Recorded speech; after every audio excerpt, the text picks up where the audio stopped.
we have our first speaker, Terrick. Terrick is an iOS developer. He works for a fintech company in the Netherlands. And he works on banking software right now. And sometimes he also helps me out in Enovis. So that's really great. Today we'll be talking about system integration. I really look forward to learning because this is also going to be something that I'm going to need in my work. So, thank you. Yes. Terrick Mansur, as Marilinda said, I'm an iOS engineer. I work for a bank in the Netherlands, remotely live here. I have about, 7-year professional experience, a little bit more, I think.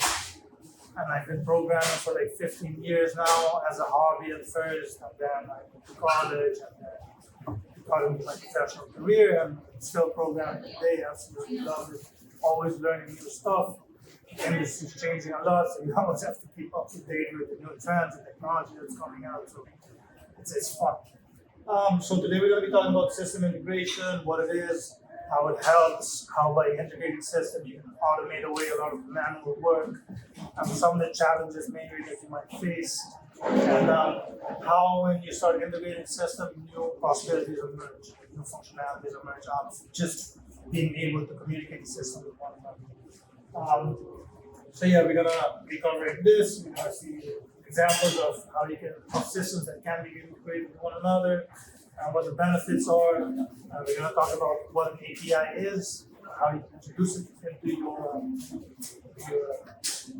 IT setup, let's say. We're going to be talking about an integration layer, what it is, practical examples we're going to be going over. I'm going to show you how there are more things that come, more possibilities that come out of your systems and they can communicate with one another. And also you can build new applications on top of existing applications by having all your systems integrated. And then I also want to challenge you guys to think about your own organizations and what systems are already in place and what would be the possibilities for your organization if these systems can communicate with one another. So my background, I already mentioned some of these, over 50 years coding, 7 or 8 years professional experience. I was chosen partly because I'm Marilinda's husband to be the first speaker. Bias. So there's some fraud going on here. But I hope this is informative, and I hope everybody learns something. So what is system integration? Well, it's a very broad term, but essentially what it means is that there are multiple systems and then you integrate them into one system so that you have a system that has multiple systems within it. So we integrate one or more systems with one another.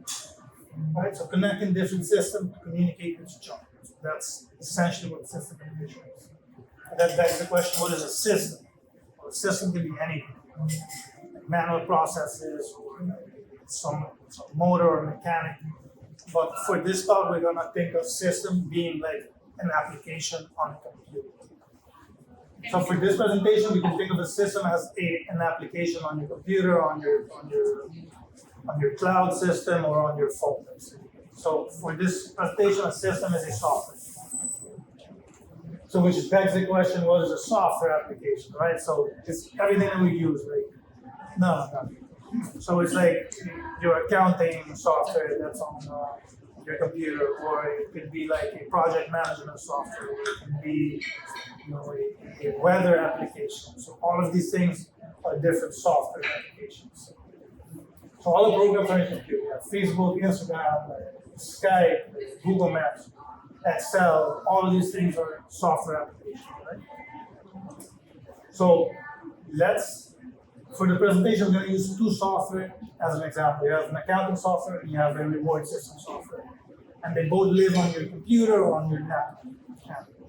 They all do their own thing very good. So the accounting system does really good accounting, and the reward system is amazing at giving out rewards, keeping track of points, etc.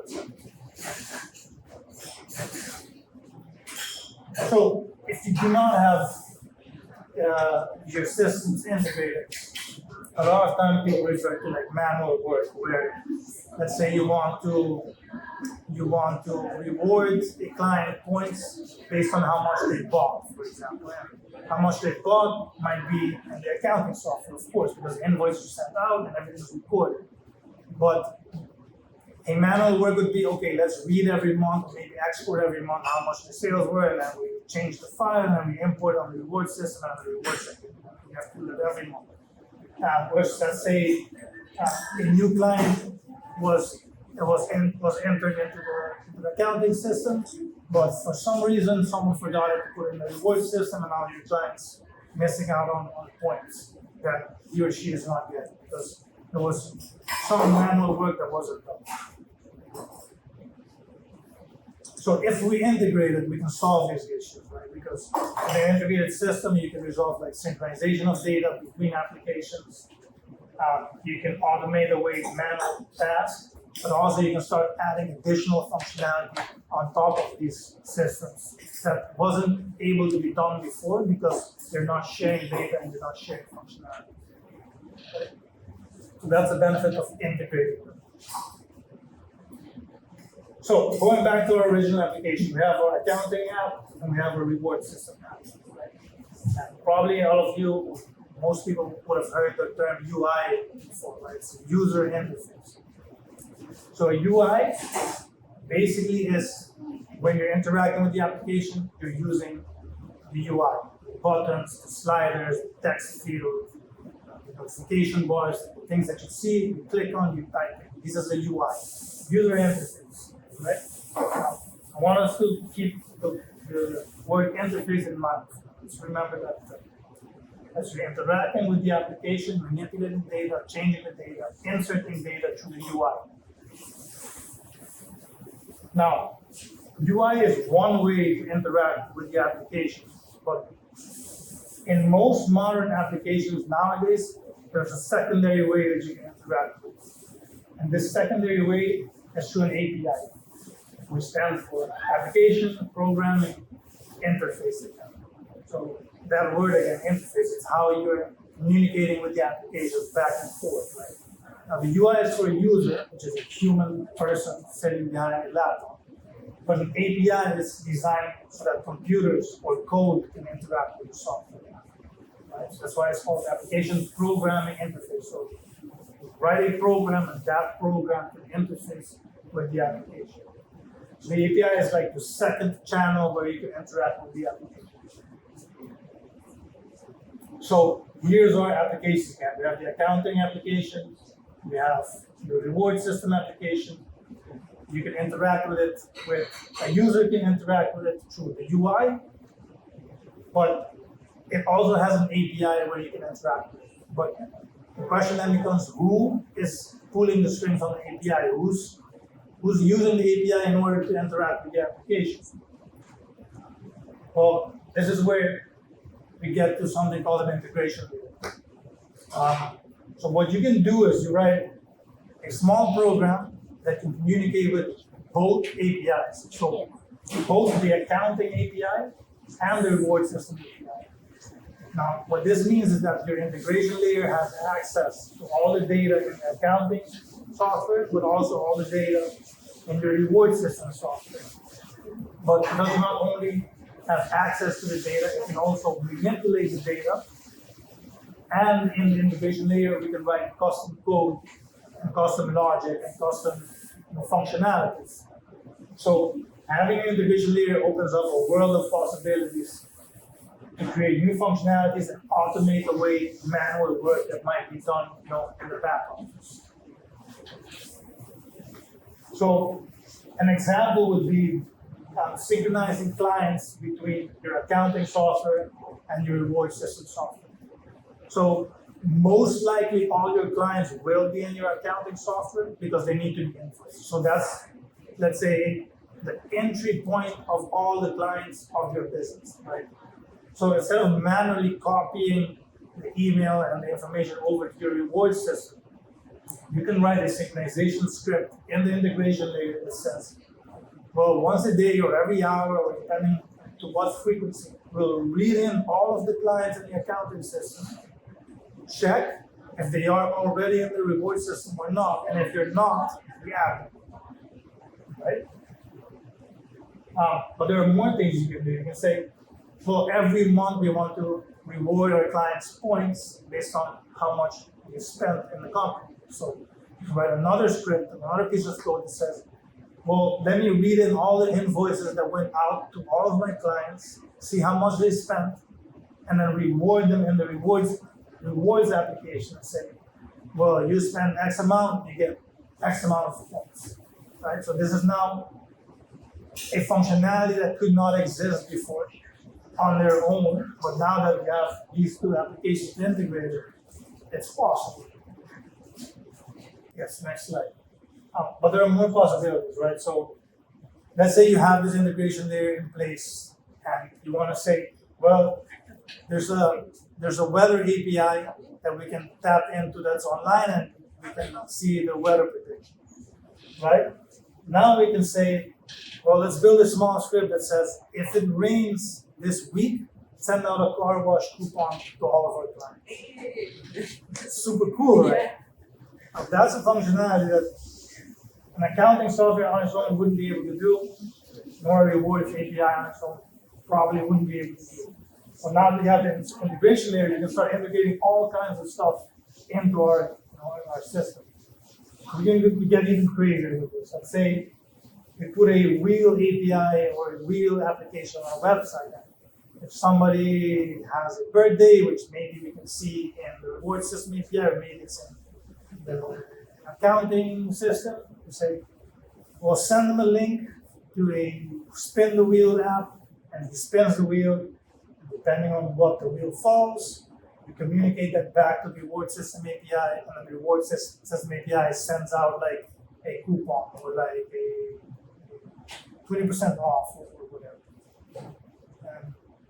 But you can also build new functionalities or new services for your clients based on this integration layer. Like for this example, I thought, well, what if you're a company that people are always calling, like, hey, how much do I owe, and what's my stand, how many invoices are there open? And it gets a little bit of annoying. Like, okay, every time we're answering all these people calling. But what we can do is we can just build a portal.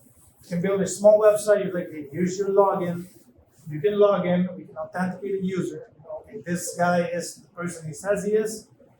We look into the accounting API, we pull his invoices directly, and it's displayed on the website. Like, hey, this is your open invoice. Please don't call us about invoice ever again. So this is additional services that you can now start building for your clients based on, again, this integration happening. And we can do even like crazier stuff. Like let's say, well, you can only see your invoices if it's raining. It's possible, right? It's not very useful. But the point is that the more applications, the more system you start integrating this integration layer, let's say, a lot of emerging possibilities comes out of it. Because you can start combining data, combining logic. It gives you a lot of. The problem will be like to be creative with this thing. What can we build that is very useful for our clients or that will drive sales high? So just to start wrapping it up, so like integration, like in the real world, is everywhere. Like usually we don't really notice it, but like a calendar that feeds in your Google events and your Outlook events or meetings, let's say. It's all like integration layer. It's all like integrated systems. Search engines, you search something and all of a sudden you're seeing ads for the things you search. There's like search engines integrated with ad systems. And exporting apps, like you have a coach that programs in your training for the week in software A, and then all of a sudden it's on your watch. There's all an integrated system happening through APIs behind the scenes. We don't see it, but this is essentially on a very simplified way, this is kind of how it happens. So yeah, the challenge I always say is like look at your own organization, look at the applications you have in-house, and think of like, okay, what would be possible if all of these applications could communicate with one another? Like, what would be the emerging functionalities or data or insight that you can find if this data can be combining that process in a certain way. So, yeah, that's it. I'd like to put